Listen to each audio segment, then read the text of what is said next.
किसी छोटे से गांव में दो बहनें नेहा और रिया रहा करती थी।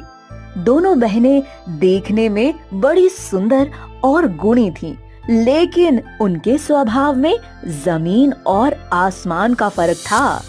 नेहा बड़ी बहन थी। वो अपनी खूबसूरती और आत्मविश्वास को अपनी ताकत मानती थी। उसे हमेशा लगता था कि वो दूसरों से बहुत श्रेष्ठ है। रिया छोटी बहन थी। वो शांत और सरल स्वभाव की थी। उसकी परवरिश ने उसे दूसरों की मदद करना और हर बात में खुशी ढूंढना सिखाया था। दोनों बहनें अपने माता पिता के साथ एक छोटे से कच्चे घर में रहा करती थी। उनकी माँ गृहिणी थी, जबकि पिता किसान थे।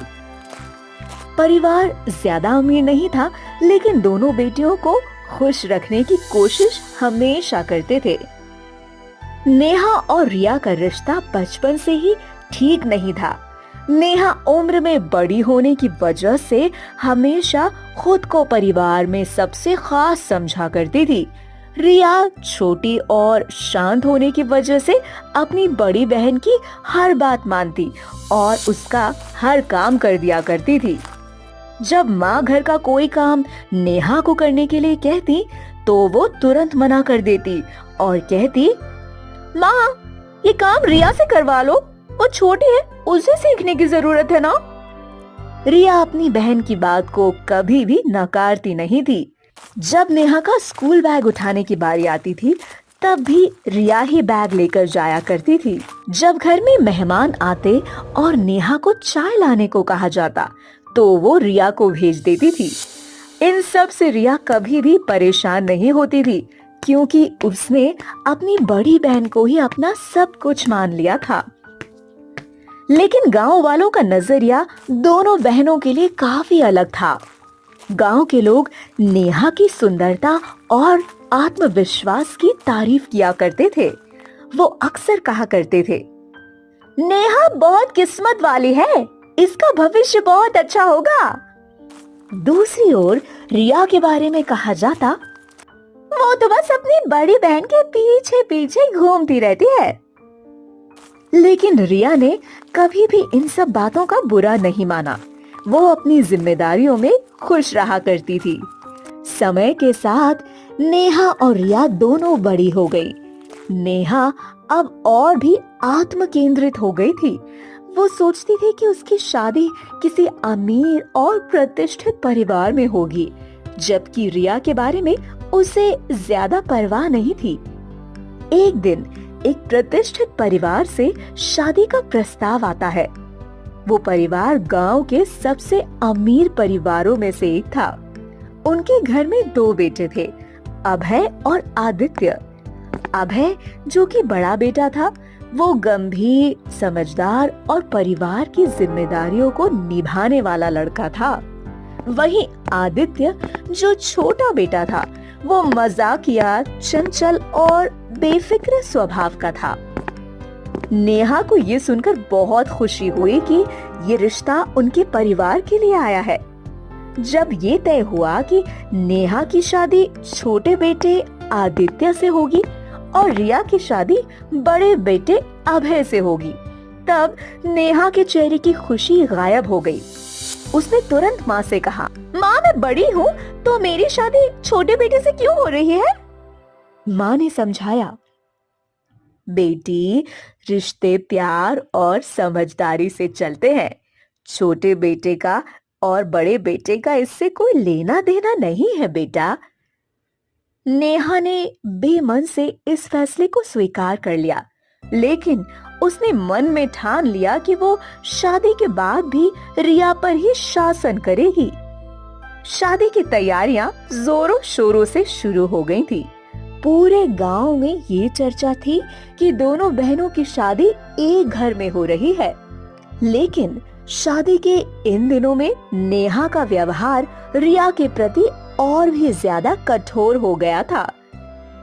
जैसे ही दोनों की मेहंदी की रस्म शुरू हुई, रस्म के दौरान नेहा ने रिया को ताना मारते हुए कहा, अब जब तुम बड़ी बहू बन रही हो, तो ये मत समझ लेना कि तुम मुझसे बड़ी हो गई हो। रिया ने ये सुनकर कुछ नहीं कहा, लेकिन उसकी आंखों में उदासी साफ झलक रही थी। अब शादी का दिन आ चुका था।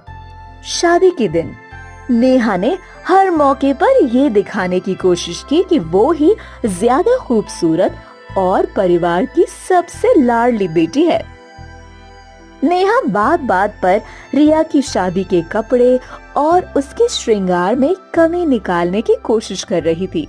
यहाँ तक कि उसने मेहमानों से ये कहकर अपनी तारीफ करवाने की कोशिश की कि वो सबसे सुंदर दुल्हन है। शादी के बाद नेहा और रिया ने अपने ससुराल में कदम रखा। उनका स्वागत पूरे धूमधाम के साथ हुआ, लेकिन ससुराल पहुंचने के साथ ही नेहा के मन में एक बात थी, मैं इस घर में भी रिया पर ही शासन करूंगी। घर आते ही दोनों की जिम्मेदारियों का बंटवारा हो गया। नेहा और रिया की सासू माँ शारदा देवी ने दोनों बहुओं के लिए काम और जिम्मेदारियां तय की थी।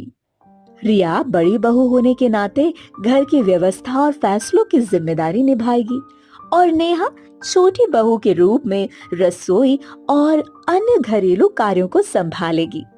लेकिन नेहा को ये बात बिल्कुल पसंद नहीं आई। उसने सोचा, मैं बड़ी बहन हूँ, छोटी बहू बनकर क्यों काम करूं? इसीलिए धीरे धीरे नेहा ने ससुराल में अपने हिस्से के काम से बचने के लिए बहाने मारना शुरू कर दिए। वो सुबह सुबह जानबूझ करके देरी से उठती और कहती, ओह आज तबीयत ठीक नहीं है। वो रसोई का सारा काम रिया पर डाल देती और खुद दिन भर आराम किया करती थी। नेहा ने सोचा वो रिया को पहले की ही तरह इस्तेमाल कर सकती है। उसने रिया से कहा, तुम बड़ी बहू हो, लेकिन याद रखना कि मैं तुम्हारी बड़ी बहन हूँ। मुझे काम करने के लिए मत कहो। रिया ने विनम्रता से जवाब दिया, दीदी ये हमारा नया घर है, अगर हम मिलकर काम करेंगे तो घर खुशहाल रहेगा ना दीदी। शारदा देवी यानी कि दोनों की सास ने नेहा के व्यवहार को जल्दी ही नोटिस कर लिया, लेकिन उन्होंने देखा कि नेहा अपने हिस्से का काम भी रिया से ही करवा रही थी। एक दिन उन्होंने नेहा से कहा, नेहा बहू, हर घर में जिम्मेदारियां निभाने से ही सम्मान मिलता है। अगर तुम खुद काम नहीं करोगी तो तुम्हारी पहचान कैसे बनेगी बेटा? नेहा को अपनी सास की बातों से कोई फर्क नहीं पड़ा और ना ही उसने अपनी सास की बातों को उतना सीरियसली लिया। नेहा के इस बिहेवियर को देखते हुए उसकी सास ने एक दिन कड़ा फैसला ले लिया। शारदा देवी ने एक दिन रिया को सभी जिम्मेदारियों से छुट्टी दी और उन्होंने नेहा से कहा, अब से पूरे घर का काम तुम्हें अकेले करना होगा नेहा। नेहा ने इसका जमकर विरोध किया और उसने कहा, ये ठीक नहीं है, रिया को भी मदद करनी चाहिए। लेकिन शारदा देवी ने स्पष्ट कह दिया, अगर तुम अपनी जिम्मेदारियां नहीं निभाओगी तो इस घर में तुम्हारा सम्मान नहीं होगा। नेहा ने पहली बार घर के सारे काम अकेले किए और वो थकान और तनाव से भर गई और उसे एहसास हुआ कि रिया हमेशा कितनी मेहनत करती थी। कुछ दिनों के बाद नेहा बीमार पड़ गई। रिया ने उसकी पूरी देखभाल की। उसने नेहा के खाने से लेकर दवाइयों तक सबका ख्याल रखा। नेहा ने रिया से पूछा, तुम मेरी इतनी मदद क्यों कर रही हो, जबकि मैंने तुम्हें हमेशा नीचा दिखाने की कोशिश की? रिया ने मुस्कुराकर जवाब दिया, क्योंकि दीदी तुम मेरी बहन हो। रिश्ते अधिकार और हुकूमत से नहीं, प्यार और जिम्मेदारी से चलते हैं ना दीदी। अपनी छोटी बहन की बातों को सुनकर उसकी आंखों में आंसू आ गए और उसे अपनी गलती का एहसास हुआ।